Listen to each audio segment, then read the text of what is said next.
এগরা থানার পুলিশ কর্মীদের ওপর হামলা চালালো দুষ্কৃতীরা।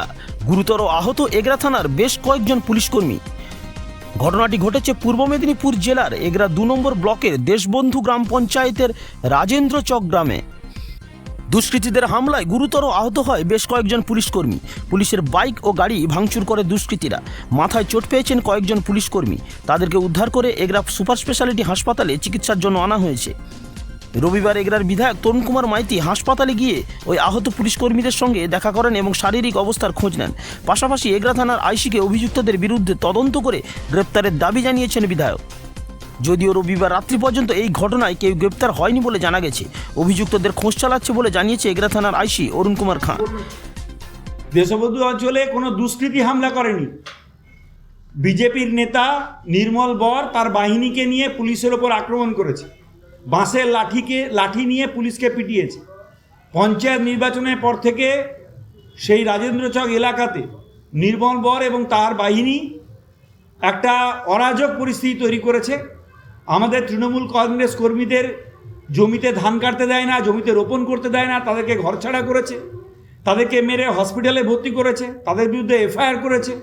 বারংবার আমরা পুলিশকে জানিয়েছি, কিন্তু অবাক হয়েছি যে পুলিশ নির্মল বরের বিরুদ্ধে কোনো ব্যবস্থা গ্রহণ করেনি। এতদিন আমাদের লোকগুলোকে ঘরে ফেরানোর ব্যবস্থা করেনি। সব পুলিশের সর্বস্তরে আমরা জানিয়েছি। আজকে পুলিশ তার ফলটা ভোগ করছে।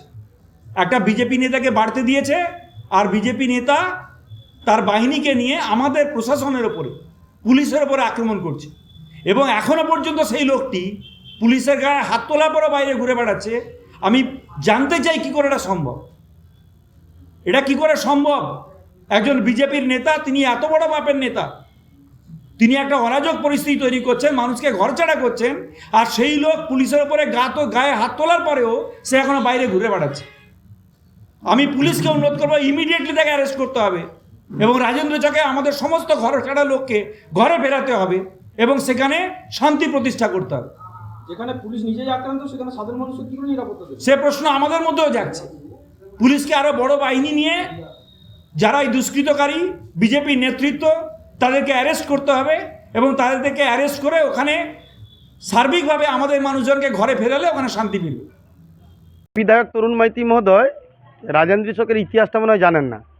এর আগে ওখানে নির্বাচনে জয়লাভ করে স্নেহলতা বড় অনেক অত্যাচার চালিয়েছিল আমাদের বিজেপির কর্মীদের উপরে, অনেক ঘটনা আছে এবং তিনি ইতিহাস জানেন না, এই কারণে বললাম।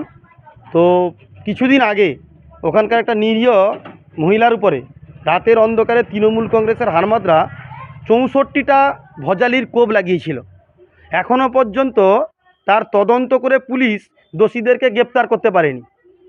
সেই এলাকার মানুষ, কোনো বিজেপির নেতা নয়, সেই এলাকার মানুষ স্বতঃস্ফূর্তভাবে যারা এই কাজের সঙ্গে যুক্ত ছিল, যারা দুর্নীতিগ্রস্ত এবং যারা হারমাত, সেখানকার তৃণমূলের হারমাত, তাদেরকে এলাকার মানুষ শান্তিতে থাকার জন্য আটকে দিয়েছে আছে ধান কাটা নিয়ে।